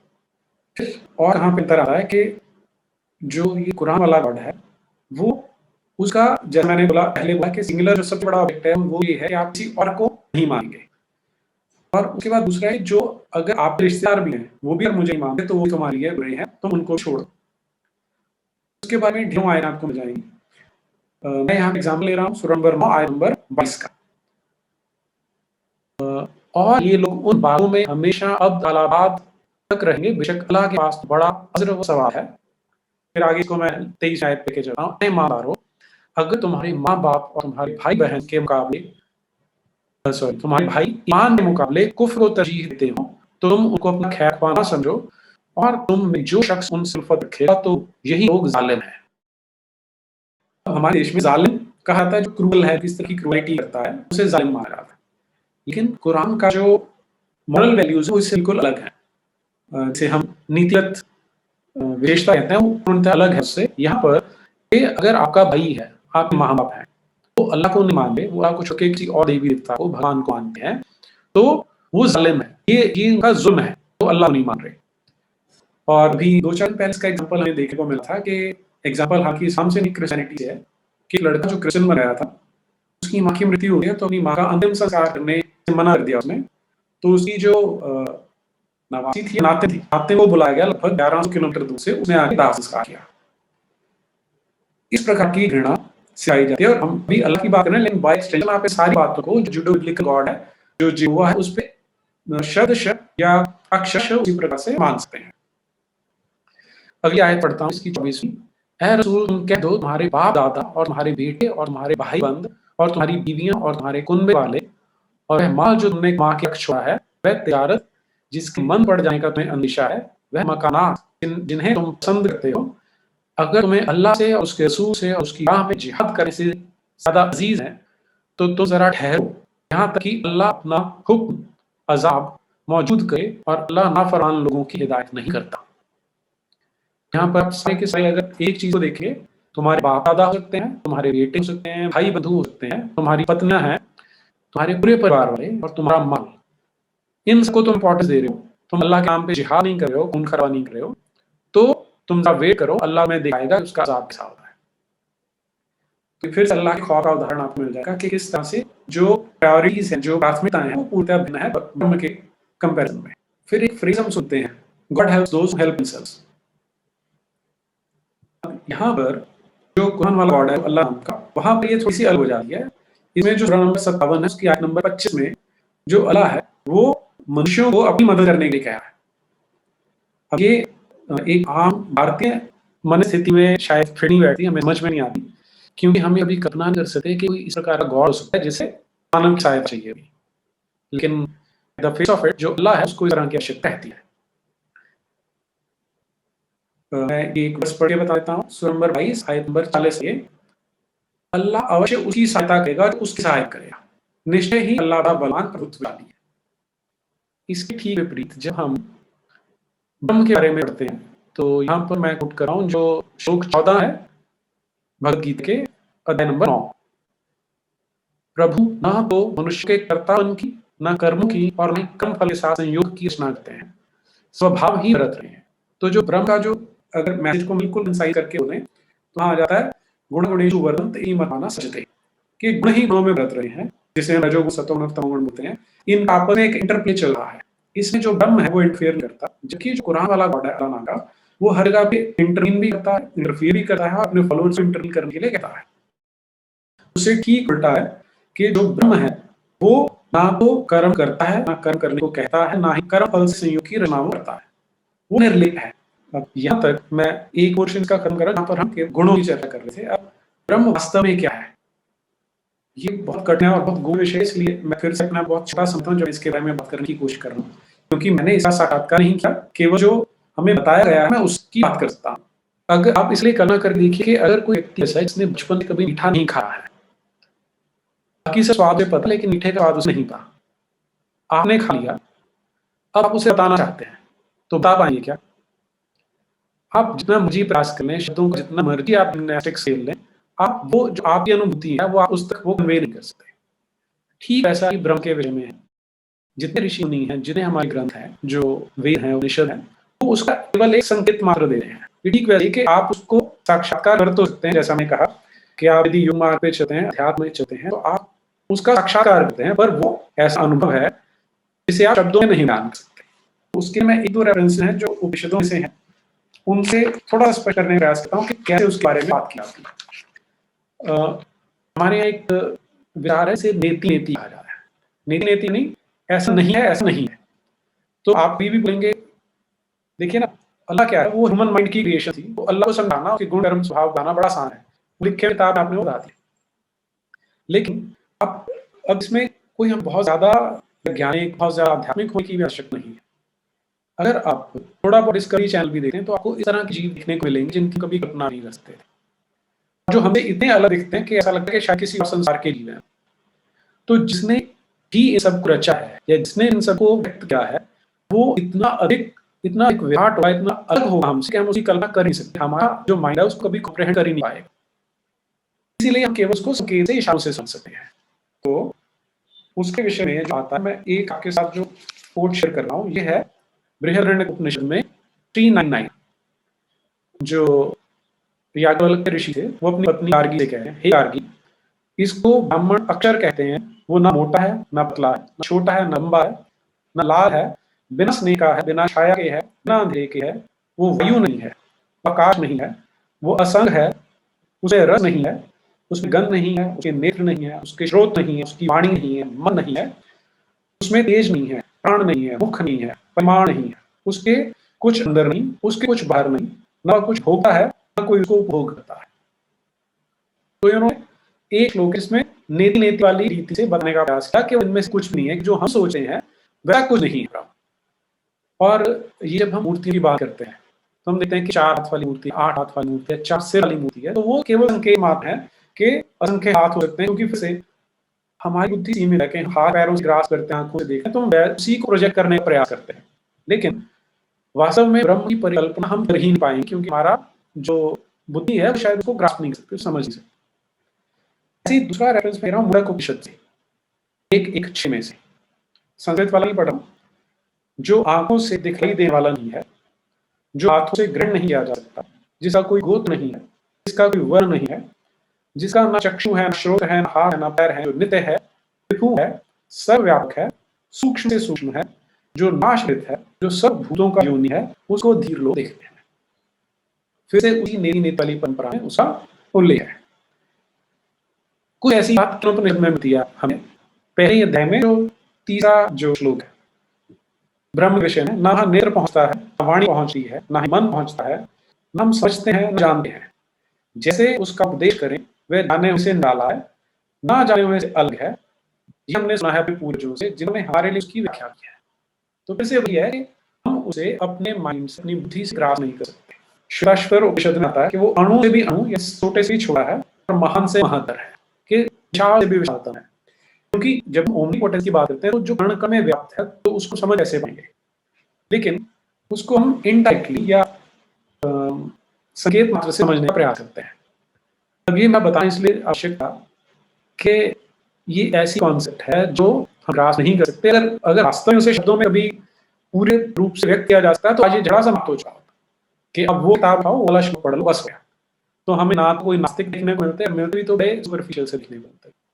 ये क्योंकि बहुत गहरी बात है, अनुभव की बात है, जिसके लिए हर किसी में इतना अनुशासन नहीं होता, इसलिए वहां तक पहुंच नहीं पाए। और जो पहुंचे उन्होंने जितना बता सकते तो हमें बता दिया। अब हम जितना अनुभव कर सकते हैं वो हमारे ऊपर निर्भर है, और इसके लिए जिस तरह की मनस्थिति चाहिए, मानसिकता चाहिए, वो पात्र हम है या नहीं, हमें अपने आप आकलन करना पड़ेगा। अब मैं दूसरा और उदाहरण देना चाहता हूँ इसमें कि ब्रह्म का स्वरूप कैसा, उसको थोड़ा सा जब मानवीय स्तर पर समझते तो वो भगवद गीता में हमें थोड़ा देखने को मिलता है। 5वें अध्याय में आपसे सबसे पहले शेयर कर रहा हूँ 14वां श्लोक। परमेश्वर मनुष्यों के ना कर्तापन की, ना कर्मों की, ना कर्म फल के साथ संयोग की रचना करते हैं, किंतु स्वभाव ही रहता है। ये मैं थोड़े पहले बताता हूँ और आगे 15वें चलता हूँ। सर्वव्यापी परमात्मा न किसी के पाप कर्म को और न शुभ कर्मों को ग्रहण करता है, किंतु अज्ञान से ध्यान ढका हुआ है, उसी से सब जीव मोहित हो रहे हैं। परंतु जिन्होंने अपने जिस ज्ञान के द्वारा उस अज्ञान का नाश कर दिया है, उनका ज्ञान सूर्य की तरह परम तत्व परमात्मा को प्रकाशित कर देता है। जिनका मन तदाकार रहा है, जिनकी बुद्धि तदाकार हुई है, जिनकी स्थिति परमात्मा तत्व में है, ऐसे परमात्मा नारायण साधक ज्ञान के द्वारा पाप रहित होकर पुनरावृत्ति को प्राप्त होते हैं। अब जब मैं बात कर रहा था कि यहाँ भेद ब्रह्म भेदभाव नहीं करता, तो बहुत सारे लोग इमीडिएटली प्रश्न उठाते हैं कि आप तो उस परंपरा में हो, यहाँ पर तो इतना जात पात है, ब्राह्मणों ने इतना शोषण किया, तो आप किस तरह बात करो, तो मनुस्मृति में भरा हुआ है। इस तरह के आपको एकदम रिकॉर्ड सुनने को मिलते हैं। अब जो अगला मैं 18वां श्लोक पढ़ रहा हूँ 5वें अध्याय का, ज्ञानी महापुरुष विद्या में युक्त ब्राह्मण है और चांडाल है तथा गाय में, हाथी में, कुत्ते में भी समरूप परमात्मा को देखने वाले होते हैं। तो जहाँ बात करते हैं उन्हें यहाँ से उत्तर मिल जाता है कि जब हम ब्रह्म की बात कर रहे हैं तो हमारे ग्रंथ से बोलते हैं कि परमात्मा किसमें दिखाई दे रहा है, वो कुत्ते में दिख रहा है, हाथी में, गाय में, चांडाल में और ब्राह्मण में, सब में एक समान दिखाई देता है। ये है ब्रह्मी स्थिति जो कहा जाता है, तब माना जाता है कि आपने ब्रह्मी स्थिति पा ली है। अगला श्लोक बताता है, जिनका अंतःकरण समता में स्थित है, उन्होंने इस जीवित अवस्था में ही संपूर्ण संसार को जी लिया है, अर्थात वे जीवन मुक्त हो गए हैं, क्योंकि ब्रह्म निर्दोष और सम है, इसीलिए वे ब्रह्म ही स्थित है। तो पूरी की पूरी जो परंपरा है वो सारी कार्य में निर्द्वंद्व होने की बात करती है, समता में ले जाने की बात करती है। और अब ये निर्द्वंद्व होना और समता किसे कह रहे हैं, जो प्रिय को प्राप्त होकर हर्षित ना हो और अप्रिय को प्राप्त होकर उद्विग्न ना, जो मैंने थोड़ी देर पहले कहा था, दुखेषु उद्विग्ना सुखेषु विगतस्पृहा, ये बात यहाँ दोबारा से आ रही है। जो प्रिय को प्राप्त होकर हर्षित ना हो और अप्रिय को प्राप्त होकर उद्विग्न ना हो, स्थिर बुद्धि वाला मूढ़ा रहित ज्ञानी तथा ब्रह्म को जानने वाला मनुष्य ब्रह्म में स्थित है। उसमें ऐसे नहीं हमने उठ के फिजिकली जाएंगे उसके साथ जुड़ गए, ये एक स्थिति है, तो हम ब्रह्म तक पहुंच जाते हैं। मैं और इसमें और विस्तार जा सकता हूँ, लेकिन मुझे लगा कि समय की जो सीमा थी वहां तक पहुंच जाए, तो मैं यहीं पे जो अल्लाह और ब्रह्म का जो अंदर था उसे राम देता हूँ। ये कोई प्रश्न है तो हम ले सकते हैं। जी बहुत ही महत्वपूर्ण विषय था, इसको बहुत आसान तरीके से आपने जो कंपेयर करके समझाया है, दैट वाज रियली इंटरेस्टिंग और बहुत आई थिंक श्रोताओं को भी बहुत अच्छे से ये बात समझ में आई होगी। तो ब्रह्म और अल्लाह के बीच के अंदर को लेके अब तक जो एक तरफा कंफ्यूजन, वन साइडेड कंफ्यूजन, वो बहुत अच्छे से क्लियर हुई है। अरे जी, मेरा प्रश्न ये है कि अगर हम ये नैरेटिव से फाइट करना है, जो चीजें की हैं जो समाज की मानवता के लिए डेंजरस हैं, तो वनी गीता का ज्ञान काफी है, या जो खामियां हैं, जो ड्रॉबैक्स है कुरान में या कुरान हदीस में जो मानवता के अगेंस्ट जो कमियां हैं, उसका ज्ञान होना चाहिए, या वनी गीता इज इनफ? हाँ, बहुत बहुत वैलिड क्वेश्चन है आपका। दोनों का ज्ञान होना बहुत आवश्यक है हमें। इसी रुचि ने स्टार्ट में कहा ना, अन्यथा हमें तो चर्चा करने की आवश्यकता नहीं थी। मैं अपना फिजिक्स पढ़ा के मेरा अच्छा चल रहा था। ये क्या किया गया, सर्वधर्म समभाव नाम का जो बड़ा भाव हमें खिलाया है पिछले 100 साल में, उसने हमें पूरी तरह से हत्या कर दिया, शस्त्र कर दिया है। तो हमने जो शत्रु बोध है हमारा वो मिटा दिया गया। तो शत्रु बोध आपको समझना है कि उनकी मानसिकता कैसे काम करती है, उन्हें किस प्रकार मूर्ख बनाया जाता है, हमें किस प्रकार मूर्ख बनाया गया। तो इसलिए हमें कुरान भी जानना है और भगवत गीता भी जानना है, और अपने ज्ञान होना आवश्यक है, उस पर चलना बहुत आवश्यक है। मेरा ये मानना है भगवत गीता जानकर उस पर ही आचरण करेंगे और हमें पता होगा कि कुरान में क्या है, तभी हम ये जो आपने कहा जो द्वंद्व चल रहा है उस पर विजय पा सकते हैं। अन्यथा अगर एक भी फैक्टर से मिस हो जाता है तो हम नहीं सफल पाएंगे। जी रामशीष सर, मेरा सवाल है, इंडियन एक्सप्रेस की खबर 28 जून 2017 की, Muslim man return world to strange become Islam to do सो। और मैं आपका वीडियो देखता हूँ, मैं जानता हूँ इस्लाम सब कुछ नहीं खाता। इस्लाम में ऐसा है कि आप जितना लूटे 20% कमीशन आप अल्लाह से वसूल कर दे और ऑल इज वेल। तो मेरा सवाल यह है कि 24-25 साल अब से आनंद इस बात जब जान सका, तो 70 साल के मोदी ने IAS IPS जर्नलिस्ट नेता कैसे नहीं जान सकते? उन्हें भी मालूम होगा, वो कुछ करते क्यों नहीं, इस्लाम को एक्सपोज क्यों करते हैं? आपके क्वेश्चन को मैं 2 पार्ट में आंसर दे रहा हूँ जी। पहला ये कि आपने जो कहा कि IAS IPS ऑफिसर जानते होंगे, सॉरी पहले आपने बोला कि ऐसा न्यूज आइटम आपने पढ़ा था। तो न्यूज आइटम जो आप पढ़ते हैं वो प्लांट किए जाते हैं, स्पेशली इस्लाम के लिए प्लांट किए जाते हैं। वो जो उन्होंने चुन के मीडिया अपने लोग बिठाए हैं, उन्होंने नैरेटिव बहुत अच्छे से इन्वेस्ट किया, उन्हें की पावर पता है, इसलिए इस तरह के लोग वहाँ बिठाए जाते हैं। आप हमारे देश के भी जर्नलिस्ट आप देखेंगे बहुत सारे जिन्हें तरह तरह के अवार्ड मिले हैं, वो इसी नैरेटिव को प्रमोट करते रहे। दूसरा, जब IAS IPS और नेताओं की बात करते हैं तो IAS IPS जो है इसी समाज में उठ के आते हैं। हमें से बहुत कम लोग हैं जिन्होंने गीता और कुरान का अध्ययन किया होगा। मैं वेदों की उपनिषदों की तो बात ही नहीं कर रहा हूँ, इनका अध्ययन मैक्सिमम IAS IPS ने नहीं किया होता। वो संजय दीक्षित ऐसा विरला होता है, इसमें क्या होता है, आपकी बात ठीक है, सबको इसका अध्ययन कराया जाना चाहिए। एक बार जब बड़े हो जाते हैं तो फिर उनकी प्रायोरिटी है वो बदल जाती हैं। उन्हें अपनी नौकरी करनी है, पैसा कमाना है, उसके बाद अगर आपने बता भी दे तो वो स्वार्थ भाव इतना हावी हो जाता है उनके ऊपर कि फिर ये सोचते हैं कि हमें देश के लिए, राष्ट्र के, समाज के लिए करना ही है। अगर करना चाहते तो इस विषय को छोड़ दीजिए। उन्हें पता है करप्शन देश को अंदर से खा रही है, वो उस पर काम कर सकते हैं। वो इंटेलिजेंट तो होते हैं, लेकिन वो इंटेलिजेंस को अपने जेब में अपना घर भरने में ला देते हैं, वो हमारे दुर्भाग्य की बात है। और तीसरा क्वेश्चन है नेताओं की हम बात करते हैं, तो वो नेता उत्तर दे पाएंगे वो क्यों नहीं करे, क्योंकि मेरा मानना है कि मोदी जी को अवश्य इन चीजों के विषय में पता है। अब वो उनकी बाधाएं कितनी है मैं नहीं जानता, कि वो बहुत ऊंचे पद पर बैठे हैं, बहुत नीचे हूँ, मुझे नहीं पता वहां पर किस तरह के प्लॉट आते हैं। ताकि मैं तो चाहूंगा कि आज ही ये सारा काम करना शुरू करें, लेकिन मेरी इच्छा से, मेरे चाहने से कुछ नहीं होने वाला। वो कब करेंगे वो तो ही उत्तर दे सकते हैं, हम पे केवल प्रेशर बनाने का काम कर सकते हैं। नहीं सर, फर्स्ट ऑफ ऑल ये बोलना चाहूंगा सर, बहुत बड़ा फन हुआ आपको संजय जी को और क्या नाम है ट्वेल्थ चतुर्वेदी का, तो मतलब इससे हमें देखना शुरू किया आप लोगों को, इट लाइक आई हम लोग की आंखें खुल गई हैं। हमें मतलब जो वाकई में हमें चुन पिला जा रहा था सबसे, गंगा जमुनी जी और ना सब कुछ हिंदू मुस्लिम भाई बहन, ये सारा हमारा तो हो गया। तो thank you so much for that. मेरा क्वेश्चन ये था कि मतलब it's very disappointing to see कि जैसे अगर मैं इस प्लेटफॉर्म को भी देखूं तो देयर आर ओनली 33 पार्टिसिपेंट जी। What we talk about the other platform जहां पे when they talk about agenda है ना, और कुछ और चीजों पे बात करनी हो तो there are like more than 1000 है ना। सो मतलब it's very sometimes it is very painful to see कि अब जैसे लोग who have devoted their life and they are doing so much for society and they are not able to gather that great audience, इस तरीके की audience नहीं पाती। And so आप इतने मतलब पूरा साइंटिफिक बात करते हैं ना, देयर फैक्ट जब भी आप बात करें तो there fact you come with the fact, तो लोगों को समझाना इजी हो जाता है। But the moment we started stating this fact to our friends या अपने फैमिली मेंबर्स को, सो बिकॉज इतने टाइम से वो जुड़ने लाया जाए तो दे विल से कि नहीं अरे बहुत अच्छा है, ईद तो बहुत अच्छा त्योहार है, ईद तो बहुत अच्छा, मतलब इसमें तो मुसलमान बहुत अच्छा समझते हैं, बहुत अच्छा आप लोग के साथ व्यवहार करते हैं। सो वो चीज जाती नहीं है। सो ये क्वेश्चन मैं जानना चाहता हूँ सर कि जैसे आप लोगों का वेंचर देख चुका हूँ कि आपने एनसीईआरटी में इतनी पिटीशन डाली, समहाउ कुछ उसमें रिजल्ट नहीं आया है ना, आप एनसीईआरटी में भी जो चाहते थे। So what do you think कि ये कब तक सॉल्व हो सकता है, ये जो आप लोग इतनी मेहनत कर रहे हैं उसके बाद, मतलब मैं तो ये समझता हूँ सर कि आप लोग वाकई में हो चुके हैं कि आप लोग इतनी मेहनत करने के बाद आपको रिजल्ट नहीं मिलता, but you are not at all disappointed. तो डू यू थिंक कि फ्यूचर में इसका क्या प्रोस्पेक्ट है और किस तरीके से हम लोग भी मतलब इसका पार्ट बन सकते हैं और आपको इसमें हेल्प कर सकते हैं? और is there any hope? We hope BJP government is also not doing their part very nicely in terms of spread this or to make it clear. So what do you think कि क्या future है sir? जी आशीष जी, सबसे पहली चीज मैं reverse में answer दे रहा हूँ। मेरी हो मेरे सामने जब आप जैसे यंगस्टर्स देखते हैं और समझ रहे हैं तो पीपल इंस्पायर हो। और ठीक है कि एनसीईआरटी में चेंजेस नहीं हुए और ऑडियंस कम में ही है, इससे फर्क नहीं पड़ता, क्योंकि जब आप बात करते हैं भगवद गीता की, अभी जैसे पहले किसी ने क्वेश्चन पूछा, तो आपको इतनी स्ट्रेंथ दे देती है कि इन चीजों से आप पर प्रभाव नहीं पड़ा। आप तो फिर जी और संजय जी जैसे लोगों के साथ मुझे समकक्ष कर रहे हैं, मेरे लिए हर की बात है, क्योंकि बहुत ज्ञानी जन है वो। जब आप फ्यूचर की बात करते हैं कि कब तक होगा, क्या होप है, तो देखिए पहले हमारे पास कोई प्रकार करने का टूल नहीं था, सोशल मीडिया ने, इंटरनेट ने हमें दे दिया। अब वो हमारे ऊपर डिपेंड करता है उसे कैसे यूज करते हैं। मैं क्योंकि साइंटिफिक बैकग्राउंड का हूँ, मेरा बात करने का एक ढंग है, मैं उस ढंग से चीज रखता हूँ। आप जो अगली जनरेशन है ना, मेरी अगली जनरेशन के ऊपर है जो टेक सेवी है, उन्हें पता है कि ये जो मैसेज है किस तरह से पैकेज किया जाएगा ताकि आगे अगली जनरेशन को, अगले लोगों को मिलेगा। और इस होप का दूसरा सबसे इम्पोर्टेंट कॉम्पोनेंट है वो है सच। जिन्होंने प्रोपेगेंडा किया है उन्होंने झूठ की इतनी सुंदर पैकेजिंग की है कि वो झूठ हर लोगों को सच होता है। तो आपने क्या करना है, या मैं जो कर रहा हूँ, आपने क्यों उसको आगे बढ़ाना है, आपका काम है वो झूठ को एक्सपोज कर देना, वो ले उतार देना, सच सामने रख देना। सच की पावर बहुत होती है, एक बार उसे समझ आ गया ना, आप अगर अपने 10 दोस्तों से बात कर देना, एक को आपने समझा लिया, वो बहुत जल्दी मल्टीप्लाई करने वाला है आगे।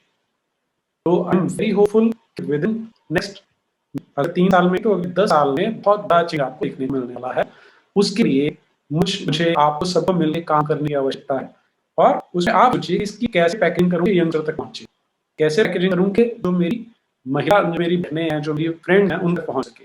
तो पैकेजिंग अगली जनरेशन को अपने ढंग से सोचनी पड़ेगी। जी, I hope answers. Thank you Reddy. Ashish ji, आपने जो डिसअपॉइंटमेंट शो किया वो ठीक है, लेकिन बाद में आपने जो प्रश्न पूछा कि हम क्या करें, सही को तो वो मुझे बहुत अच्छा लगा कि हमें वो फीलिंग आनी चाहिए कि हम ये नॉलेज ले रहे हैं तो हम उसे आगे कैसे बढ़ाएं, कैसे हम सपोर्ट कर सके इस चीज में। Thank you so much Ashish जी।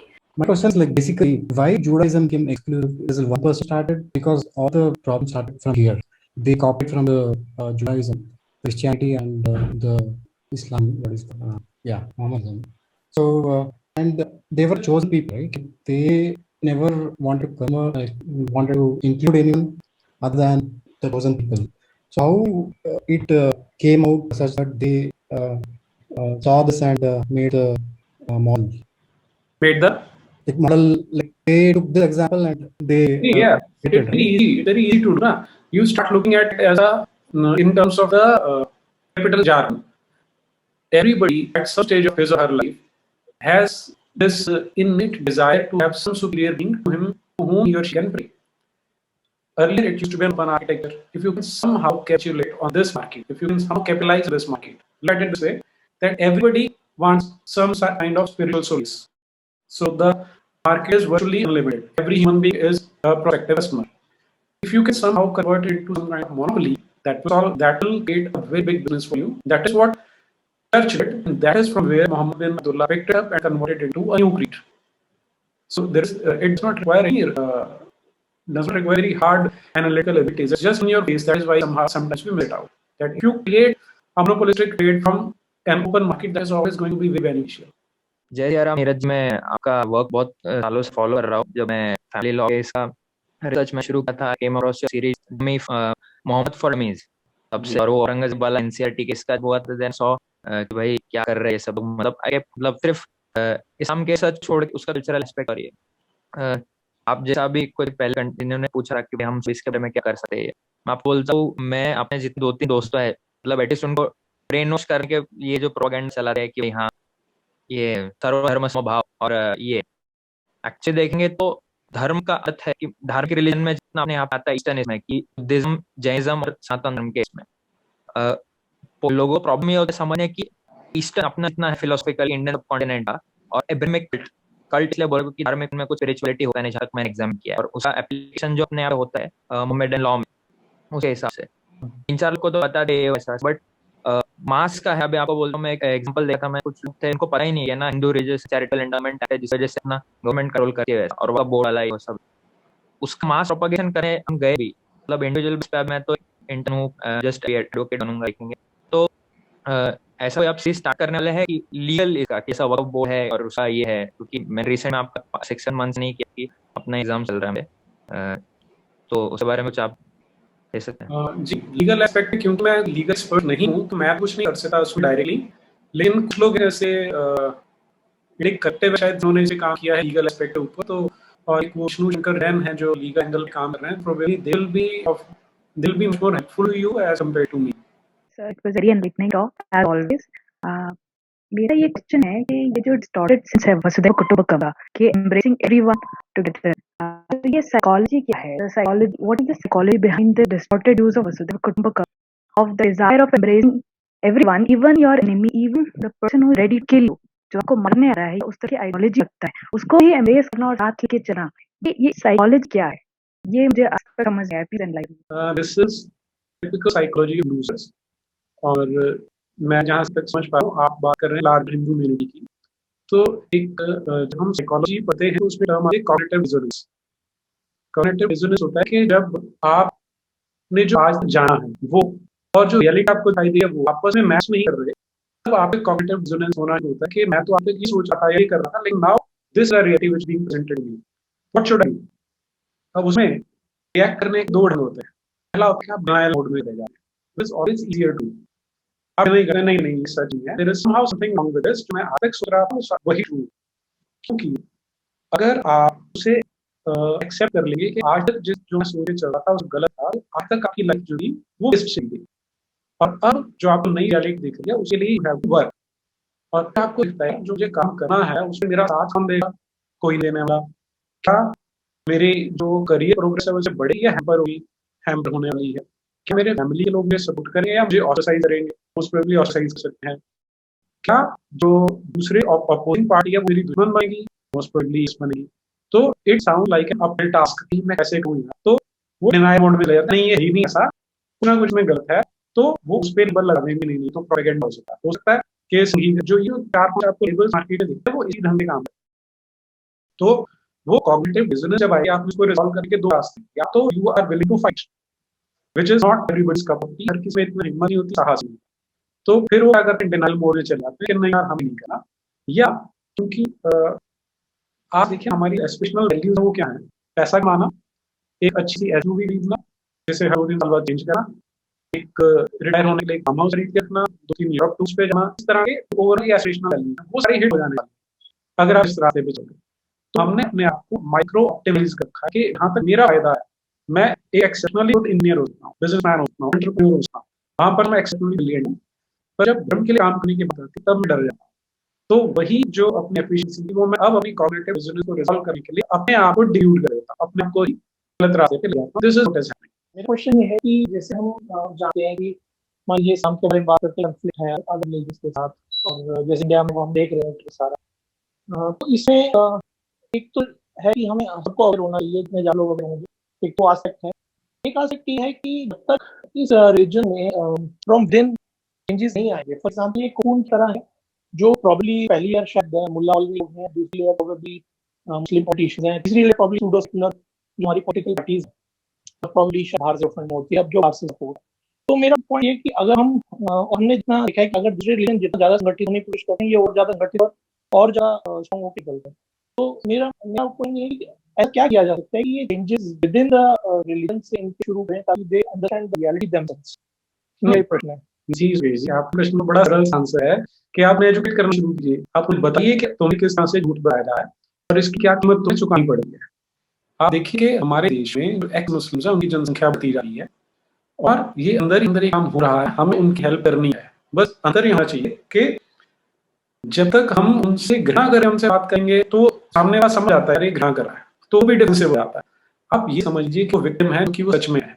तो आप अगर उनकी हेल्प करेंगे, स्पेशली उनकी जो महिलाएं हैं, जो उनकी बच्चियां हैं, वो एक प्रेजेंट हाउस के अंदर है, आपको उनको एक मित्र की तरह ये समझाना पड़ेगा कि ये तुम्हारी जो तुम इतनी कीमत चुकानी पड़ रही है, ये मुल्ला मौलवियों ने तुम्हें मूर्ख बना रखा है। वो और वहां पर भी समझने वाले लोग हैं, वो समझेंगे और फिर उससे बाहर निकलेंगे। और आपको एक काम करना पड़ेगा, उनके लिए छोड़ सकते कि वो अंदर से उनके विस्फोट होगा, वो धीरे धीरे हो रहा है, पर हमें उनकी हेल्प करनी पड़ेगी। नमस्कार नीरज जी, मेरी आपकी तरह फिजिक्स टीचर हूँ। मेरा एक निवेदन है और एक ऑब्जर्वेशन। निवेदन ये है कि आप अगर संभव हो तो आपकी जो ब्रेन वॉश रिपब्लिक पुस्तक है उसका हिंदी रूपांतरण प्रकाशित करवाएं। और दूसरा ऑब्जर्वेशन यह है कि यहाँ पे प्रश्न है कि हम क्या करें। तो मेरा ये मानना है कि now we have to follow the dictum that care them you. मैं अपने स्टूडेंट को आपकी पुस्तक भेंट करता हूँ उनके जन्मदिन पर, और पिछले 6 महीने में कम से कम 3,000 बच्चों को आपकी पुस्तक भेंट कर चुका हूँ, और उसके बाद उनकी सोच में और विचार में जो परिवर्तन आया है वो मैं खुद देख पा रहा हूँ। तो मेरा ऐसा मानना है कि अब हमारी उम्र लोगों को अगर हम समझा जाएंगे तो वो उनके अपने दृष्टिकोण होते हैं और जिसको वो टिके रहना चाहते हैं उनका अहम आ जाता है। तो हम सबको ये कोशिश करनी चाहिए कि 11वीं-12वीं जो बच्चे हैं उनको आप पुस्तक भेंट करें और आप बारे में बताएं, ताकि आगे साल बाद वाकई में ऐसी नई पीढ़ी तैयार होगी जो कि इस विचारधारा आगे बढ़ेगी। धन्यवाद। ठीक है शर जी, आपने ठीक पकड़ा है। हम पहले ही जो पूछ रहे थे तो मैं बस वो शायद मिस कर गया कहीं ये बात कहना कि यंगस्टर्स से बात कीजिए, वो ओपन माइंडेड होते हैं और वो बात को जल्दी ग्रास्प करेंगे, और आप वो चीज एनालाइज कर ली है। और दूसरा, आप हिंदी अनुवाद बात करें, मेरी कई बात ये पब्लिशर से उन्होंने अनुवाद शुरू करवा दिया है, अब इतने कितना समय।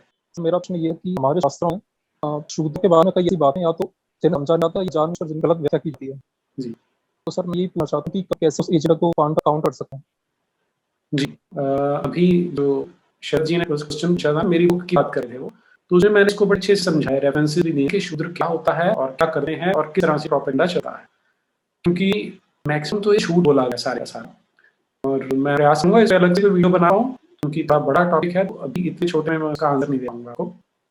लेकिन ये निश्चिंत मान के चाहिए कि इस तरह का भेदभाव दो चीजें होती है, थ्योरी और प्रैक्टिस। थ्योरी में आपको कहीं देखने को नहीं मिलेगा, प्रैक्टिस में आ गया तो वो थ्योरी की गलती नहीं होती, उसे उधार आ सकता है, वो हमें करना पड़ेगा। नमस्कार सर। सर एक बात तो इस्लाम के पक्ष में चली जाती है जब आर्गुमेंट करते हैं, वो भी हज करते हैं, रोज रखते हैं, ईद और बाकी त्योहार मनाते हैं, सुअर का मांस नहीं खाते हैं, हम गाय का मांस नहीं खाते हैं। तो सही तौर पर एक फीलिंग ऑफ रिलीजन तो है, वो धर्म की तरह दिखता है, इसीलिए काफी सारे हिंदू से भी धर्म मान लेते हैं। लेकिन जब से आपका वीडियो मैंने देखा है और छोटे छोटे क्लिप्स हैं उनको भेजता हूँ, उनको समझ में आ रहा है कि ऐसा नहीं है। इस्लाम पूरा केंद्र जो है वो मोहम्मद साहब हैं और वही उसका है और सबसे वीकेस्ट पॉइंट है। आपने और डॉक्टर शंकर सर ने तो इस्लाम का एक कमर ही तोड़ दिया है, और आपकी वजह से काफी सारे लोग हैं जिनका वो वामपंथी विचारधारा के लोग थे वो हिंदूवादी बने। 5-10 लोगों में जानता हूँ। वाह जी, तो सुन के अभिषेक, आपने तो आपका नाम अभिषेक आनंद, लेकिन आनंद आपने मुझे दे दिया इस के, बहुत अच्छी बात है जी। मेरा एक छोटा सा सवाल है। जैसे भी किसी कहा भाई वसुधैव कुटुंबकम को आज कैसे एक्सप्लेन कर रहे हैं, तो जो आपने आज सेशन लिया है ये बिल्कुल उन लोगों के लिए जो लोग सोए हुए हैं और उन्हें गाना है, जो लोग लगे हुए हैं और प्रिटेंड कर रहे हैं कि सो रहे हैं, ये हारने से बड़ा खतरा है। फॉर एग्जाम्पल जब लोग सोचते हैं कि मोदी जी धर्मशास्त्री बन गए और वो डिफाइन करेंगे कि वसुधैव कुटुंबकम का असली मतलब क्या होता है, यहाँ प्रॉब्लम है। So the problem is not with the person, the problem is with the people who take seriously. अगर आरएसएस कहता है कि राम इमाम हिंद है, तो आरएसएस ने रामायण नहीं लिखी है। हम जाकर पढ़ सकते हैं, देख सकते हैं कि रामायण में और उसमें क्या फर्क है। उसी तरह से मोहन भागवत कहते हैं कि अयोध्या का मंदिर के लिए इतने हिंदू खुश हैं, उतने ही मुसलमान खुश हैं, तो उन्हें ग्राउंड रियलिटी ज्यादा पता होगी। प्रॉब्लम उन लोगों से नहीं है जो लोग इस चीज को यूज कर रहे हैं, प्रॉब्लम उन लोगों से जो इन लोगों को धर्मशास्त्र मानकर इन्हें देखकर अपना रिलीजन अपना धर्म डिफाइन कर रहे हैं। तो यहाँ पर आप क्या कहेंगे? एक तो आपने एकदम ठीक कहा कि जो लोग सोने का नाटक कर रहे हैं उनका क्या करें, तो उन्हें हम नहीं सुधार सकते, आप भूल जाइए। वो ज़ॉम्बीज हैं, मुर्दे हैं, उन पे प्रभाव पड़ गया, लेकिन उन पे अपनी एनर्जी और टाइम लगाइए, मैं नहीं लगाता हूँ। जैसे अभी एक रद्दी थे, उन्होंने एकदम ठीक बात की कि यंगस्टर्स को पकड़िए, कैच द यंग, क्योंकि यंगस्टर्स में एक तो माइंड ओपन होता है, दूसरा में साहस होता है एक्सेप्ट करने का, नहीं इसको एक्सेप्ट कर सकते हैं। जो बड़ा हो गया वो उसका अहंकार बीच में रहेगा, नहीं एक्सेप्ट करे आपकी बात को। और जो दूसरी चीज आपने कही कि मोहन भागवत बोल रहे हैं या मोदी जी बोल रहे हैं, तो वहाँ उन दोनों ने जो बात बोली वो सराहने लायक नहीं है, उन्होंने गलत किया है। क्योंकि बहुत सारे लोग हैं जो उनकी ओर देखते हैं, तो अगर आप नेता हैं तो आप अगर मिसलीडिंग स्टेटमेंट दिए तो समाज को बहुत ज्यादा क्षतिग्रस्त कर सकता है। उन्होंने अपनी स्ट्रेटेजी सोच के किया है, वास्तव में ऐसा उन्हें लगता है दोनों ही केसेस में वो बात गलत थी जो कही गई। तो हमें उनको भी जो बात गलत करते हैं हमें उनको भी ये कहना पड़ेगा कि आप ऐसा ना कहें, ताकि हमारा समाज और हमें ना, पहले से ही बहुत सारे भ्रमों में जी रहे हैं। अगर आपके प्रश्न का उत्तर नहीं मैं तो आप रिफ्रेश करना पड़ेगा। जैसे हमको मतलब हम धर्मशास्त्र ये सब पढ़ते हैं, तो ये कहा था कि जो धर्म वो हमारे हृदय में है, ठीक है। मतलब आप पूरी दुनिया में देखें तो धर्म हमारे दिल में, ठीक है। अगर आपको दिल से कुछ काम गलत लगता है तो अधर्म जैसे मार जाए, ठीक है। तो ज्यादातर आप गीता में रेफरेंस देंगे तो वहाँ पर ये हृदय में ही सबसे बड़ा धर्म है। तो इस हिसाब से अगर हम चलें तो ये सब के लिए वैध होगा। तो यहाँ पे जैसे बाकी सारे जो रिलीजन्स हैं, तो वो जब ऐसे क्रिटिक करते हैं कि जो नॉन ह्यूमैनिटेरियन है, तो वहाँ पे वो उस रिफ्लेक्शन क्यों आता है? जी, पहले तो आपको रेफरेंस मुझे बताना पड़ेगा कि कहाँ आपने देखा है कि धर्म हमारे हृदय में है, क्योंकि मैंने ऐसा नहीं देखा। तो जैसे महाभारत में तो यश और कौन था, यश समाज था धर्माचा, तो उसमें उन्होंने पूछा, उनसे यश ने सवाल पूछा कि धर्म की असली स्थान क्या है, तो उन्होंने बोला था ये हृदय में स्थान है, हृदय में। ठीक, मैं समझ गया बात आप क्या कहें। वो हमारी परंपरा में एक वाक्य आता है जिसमें कहा जाता है कि जो आप अपने लिए नहीं चाहते वो दूसरे के लिए भी ना करें। आप ना प्रतिकूल नहीं परेशान ना समाचित। तो अब इसको आप एक्सटेंड कर देख लीजिए कि क्या अगर आप ये नहीं चाहते कि कोई आपका सर काट के, आपको तल के, आपका ऑमलेट बना के आपको खा जाए, तो आप भी ऐसा मत कीजिए। अब इसमें लेकिन किसी लिए है जिसका अभी अंतर्मन जागृत अवस्था में है। जब आप पहली बार की जीव को मारने लगते हैं तो आपकी अंतरात्मा को रोकती है। जब आपने 10 बार 20 बार कर लिया फिर आप उसे यूज्ड टू है, आपके हृदय में नहीं रहेगा। अगर ऐसा होता तो कोई कसाई कब काम कर चुके थे, ऐसा नहीं होता। तो वो जो हृदय की बात कर रहे हैं वो नॉर्मल ह्यूमन बीइंग्स की बात कर रहे हैं, जो हमारी एक नॉर्मल स्थिति होती है, जहाँ पर अभी मैंने जो अल्लाह का एक्सप्लेनेशन दिया है, इसकी आगे जो रेमिफिकेशन हो क्या कि ऐसा समाज जो इस तरह खौफ में पड़ता है, स्पेशली महिलाएं खौफ में पड़ती हैं, उनके बच्चे हैं वो परवर्ट मेंटालिटी के होते हैं, उनके मानसिकता के होते हैं। इस पे बहुत कुछ रिसर्च हुई वेस्ट में, वो सीधा एक रिलीजन पे नहीं, लेकिन आप इसको समझेंगे ना कि किस कुंडित मानसिकता के लोग हैं वो, तो आप उनको अपने पैरामीटर से कंपेयर करना छोड़ देंगे। और मेरा रिक्वेस्ट है कि जो भी सुने छोड़ दीजिए उसे कंपेयर करना। आपका जो सोशियो कल्चरल एनवायरनमेंट है वो उनका नहीं है, जहाँ आपको हर समय, स्पेशली आप सोच देखिए कि किसी लड़की को बाबा कहा जाए, कि महिला को कहा जाए कि तूने वहां बाहर नहीं करना, निकली तो अल्लाह तुझे बददुआ देगा, तू पति की बात नहीं मानेगी तो बददुआ देगा, तू तुलसी से बात रही, इसका मतलब तू प्रोस्टिट्यूट है। इस तरह की बातें इनको कही जाएंगी। उनकी जो मेंटालिटी है वो नॉर्मल ह्यूमन बीइंग्स की नहीं रहती। तो उनके हृदय में धर्म आ सकता है, सोचना बड़ा आई थिंक फूल्स पैराडाइज अगर मैं सोच चलेंगे।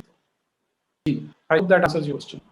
नमस्ते नील भाई, मैं बड़ा फैन हूँ। हमें कुछ अपनी पुस्तकें पढ़नी होती हैं, कई लोग इंटरेस्टेड होते हैं, हम उनको दे नहीं सकते क्योंकि तुम कॉस्टली होती है। वेद को छोड़िए, थाउजेंड ऑफ रुपीज में है, और ऐसे डिस्ट्रीब्यूट करना गीता वगैरह भी हमने बस बात नहीं की है, ठीक है। और जो भी है हमारे जैसे सड़कों पे बाइक्स वगैरह ऐसे बढ़ती रहती है, मतलब कचरे के ढेर में बढ़ती रहती है, लेकिन हम गीता ऐसे ही बात सकते हैं। जैसे जिसको नहीं पढ़ा, मैंने बाइबल थोड़ी बहुत पढ़ ली, तो कचरे के भाव बढ़ती रहती है इसके। और दूसरी चीज कंफ्यूजन होता है, अब जैसे कुछ है, ठीक है, आपके चैनल को मैं समझदारी से बातें करते हैं, इसके लिए बाकी महानुभाव ऐसे हैं जो आपस में अपने जो मतभेद है वही यूट्यूब पे हो, चैनल पे हो, वो झगड़े के रूप में ऐसा गन हो जाता है कि लोग ये वीडियो कट करके भागते हैं। कालजासी के चैनल पे देखता है एक लंबा वीडियो में गाली गलौज तो कोई, ठीक है। फिर पंडित जी है महरपाल जी, उनको काफी रिस्पेक्ट करता हूँ, उनके कुछ पटु वचन देख मैंने उनके चैनल पे संदेह ये एक अच्छा प्रभाव नहीं डालते कि लोग इतना एफर्ट करते हैं, खुद आप शेयर करते हैं वीडियोस, लोगों को बताते हैं। हमारे पास जो कमेंट हम पढ़ते हैं, लाइब्रेरी से के लोगों को रिकमेंड करते हैं, ठीक है, सारे ज्ञान बांटे हैं, अच्छे ब्लॉग्स को शेयर करते हैं, और सैलरी किसी को ये मिल जाता है, बहुत चिंतानक है, बहुत तकलीफ रहता है। हम अपनी मतभेद को सुलझा नहीं सकते और पब्लिकली इस चीज को पब्लिक प्लेटफॉर्म पे को प्रमोट भी करते हैं, पोस्ट भी करते हैं। इसके बारे में क्या बोलेंगे? जी, पहला जो आपने बोला था कि हम बांट नहीं सकते, तो उसमें मेरा आपसे एक सुझाव रहेगा, एक निवेदन रहेगा कि गीता प्रेस गोरखपुर वाली भगवत गीता छापते हैं, छोटी सी है वो, ये है गीता बोधि कहते हैं, 60 रुपए की है केवल। तो मुझे तो जब भी अवसर मिलता है, जैसे अभी गीता जयंती थी, तो मेरी बेटी है, मैंने उसके हाथ से झुग्गी झोपड़ी में आके कुछ लड़कियों को बंट रही थी। तो ऐसा काम हम कर सकते हैं, बहुत बड़े स्तर पे, छोटे छोटे स्तर तो कर सकते हैं। और दूसरा जो आपने कहा ये पब्लिक में होता है, वो बड़ा दुर्भाग्यपूर्ण है, क्योंकि मेरे माना है कि आपने प्रशंसा करनी है तो संसार के सामने कीजिए, आलोचना करनी है तो मिल बैठ के बात कीजिए, वो पब्लिकली नहीं होना चाहिए। मैं आपसे पूर्ण सहमत हूँ, कुछ चीजें ऐसी हुई हैं जो नहीं होनी चाहिए, दुर्भाग्यपूर्ण है, तो इससे अधिक मैं कुछ नहीं पाऊंगा। अरे जी, मेरा एक और आखिरी सवाल ये है कि सर जो आपकी टॉक्स हो रही हैं यूट्यूब पर और यहाँ भी, वो काफी एनलाइटनिंग है, हमारी अंडरस्टैंडिंग को काफी एनहांस करती हैं। सो माय क्वेश्चन इज कि ऐसी कुछ ज्योग्राफिकल रीजन्स हैं जहाँ पर एथनिक क्लेंजिंग हुई है, हिंदू की पर्टिकुलरली, तो वहाँ की जो मुस्लिम पॉपुलेशन है वो इस अंडरस्टैंडिंग को, इस न्यू थॉट को कैसे लेती है, और do you see that there is any hope particularly in the regions of Kashmir and now Bengal where ethnic cleansing is happening, do you see any hope कि इस तरह की अंडरस्टैंडिंग और रिवाइवल उस ज्योग्राफिकल एरिया पॉपुलेशन में होगा जहाँ की सारी पॉलिटिकल और बाकी सारी फोर्सेस हमारे अपोजिशन में खड़ी हुई हैं और ज्यादा स्ट्रांग है? आपने एग्जाम्पल दिया कश्मीर का और बंगाल का, I am not only hopeful for that, मैं तो मेरा व्यू ये है कि हमें पाकिस्तान, अफगानिस्तान और बांग्लादेश को भी वापस रिक्लेम करना है। पहले उन्हें डीरेडिकलाइज करना पड़ेगा, जो भी वो राक्षस बने हुए राक्षसी प्रवृत्तियों की समाप्त करके उन्हें मनुष्य बनाना पड़ेगा। और जो हमारी डिस्कशंस होती हैं, हमें वहाँ से भी मैसेजेस आते हैं, पाकिस्तान से भी आता है, अफगानिस्तान से भी आते हैं कि आप जो बात कर रहे हैं हम उससे सहमत हैं, लेकिन हम पब्लिकली बोल नहीं पाते। तो इस तरह की आवाजें जो हैं धीरे धीरे उठेंगी। वो क्रिटिकल मास जब नहीं होता तब तक चीजें दबी रहेंगी, लेकिन एक बार क्रिटिकल मास हो गया तो वहां से भी निकलेंगी। पॉलिटिकली कभी भी लगता है कि सिचुएशंस वेरी अपहिल नहीं हो पाएगा, लेकिन आई एम वेरी कॉन्फिडेंट कि जैसे देखिए इसमें मेन प्रॉब्लम क्या है कि उन्होंने जो अपना साम्राज्य खड़ा किया है वो झूठ के हम पे खड़ा किया हुआ है, कि एक नकली इमेज उन्होंने अपने पैगंबर की पेश कर दी, इस्लाम की पेश कर दी। जैसे ही सच्चाई पता चलेगी वो अपने उसमें बाहर निकलेंगे। वो it might take some time, लेकिन eventually they will come out and I am very positive कि we will reclaim Afghanistan also, Pakistan also, Bangladesh also. Just forget about West Bengal and Kashmir. वो तो आ जाएगा। Why people start to believe this believes like this, like mafia, right? So why people then, like maybe Dharmagurus at that time being never boycotted or rejected their ideologies? Which time frame are you talking about? When all this religion started, Okay. and also we blame Islam and British invasion because in India, because of them, we never knew about the dharma. So we didn't rejected, or our reign war happened, all these things. Why then it never happened? The first part of your question contains the answer itself. You said they like mafia. So it was by sheer muscle power that they imposed these religions. Christianity, when it started, they were considered a group of lunatics. But the moment they acquired a state power, they came with all the guns blazing and immediately converted everybody in their vicinity into Christianity. It was not their superiority, intellectual superiority. It was their mafia-like tactics that helped them prevail. Same happened in Arabia. When Muhammad Abdullah started preaching, he was a total failure for the first 14 years. In 14 years, he could not even muster 100 followers. Probably 101, that was the maximum number required. But once he adopted mafia tactics, he started using the sword, then they started converting people. And the second part of your question was, why did not the Dharmagurus retaliate or talk? They retaliated at that time, but they were defeated by superior armed forces, by superior arms. And in our country, during the British period, Swami Dayananda Saraswati was the one who was the pioneer in starting this debate with them in order to defeat them. So that is how it has been going on. And yes, there is one unfortunate part is that the present Dharmagurus have not taken it head on till now. Maybe they're being diplomatic or they're being strategic, I don't know, but they're not taken it on. मेरा प्रश्न विषय से बिल्कुल अलग है और ये प्रश्न मेरे पर चल रहा है, मेरे माइंड में तो भूल रहता है कि जो हम हिंदू धर्म में हम ईश्वर इतना मानते हैं, तो जो हिंदुस्तान में जनता है वो अपने जो भगवान का जो फोटो होता है मिठाई के डब्बे, बेली पर पोस्टर पे ऐसे लगाते हैं, फिर कोल के डब्बे में जाता है या फिर रास्ते में हमारे पैरों के नीचे आता है। तो एक तरह से अनादर ये भगवान का हम ऐसे क्यों करते हैं कि हम डिब्बे या अखबार पे भगवान की फोटो लगा के फिर हमारे पैर के नीचे आता है या फिर कूड़े के कचरे जाता है? ये सही होता है? देखिए, इन फर्स्ट प्लेस करने की आवश्यकता नहीं है, नहीं करना चाहिए, लेकिन जब करते हैं उसमें आप एक चीज समझ के देखिए। हम दिवाली पे रंगोली बनाते हैं, कितनी देर चलती है? कुछ घंटे, क्योंकि अंडरलाइन मैसेज ये है कि संसार बहुत सुंदर है लेकिन वो नश्वर है, उसे नष्ट हो जाना है। तो ये जो हम बनाते हैं कि आज कागज के टुकड़े पे बना दी, उससे भाग गया, वो कागज का टुकड़ा है, वो भान तो नहीं है। और भगवान का अनादर नहीं हो सकता, ये आप मान के चलिए। ये अब्राहमिक कंसेप्ट है कि निरादर हो सकता है, बेद भी हो सकती है, ये बोल। और आयरॉनिकली केस क्या है, हमें कहा जाता है मूर्ति पूजा करने वाले। मैं मानता हूँ पर्सनली कि भगवत गीता सबसे सुंदर किताब है, लेकिन आप अगर मेरे सामने भगवत गीता लेके फाड़ उसे टुकड़े टुकड़े करके उसमें थूक के भी फेंक देंगे, मुझे उससे प्रभाव नहीं पड़ने वाला, क्योंकि भगवत गीता मेरे अंदर है। वो तो एक कागज का टुकड़ा था जिसपे इंक लगी हुई थी थोड़ी सी। तो ये है एक मूर्ति पूजा का विचार। और जो हमें मूर्ति पूजा के लिए यूज करते हैं, उनकी किताब एक तरह अगर पटा हो जाए तो हम एक पे आ जाते हैं। तो ये हिपोक्रेसी 100% हिपोक्रेसी है। हमें इन चीजों से फर्क नहीं पड़ा और ना ही पड़ना चाहिए।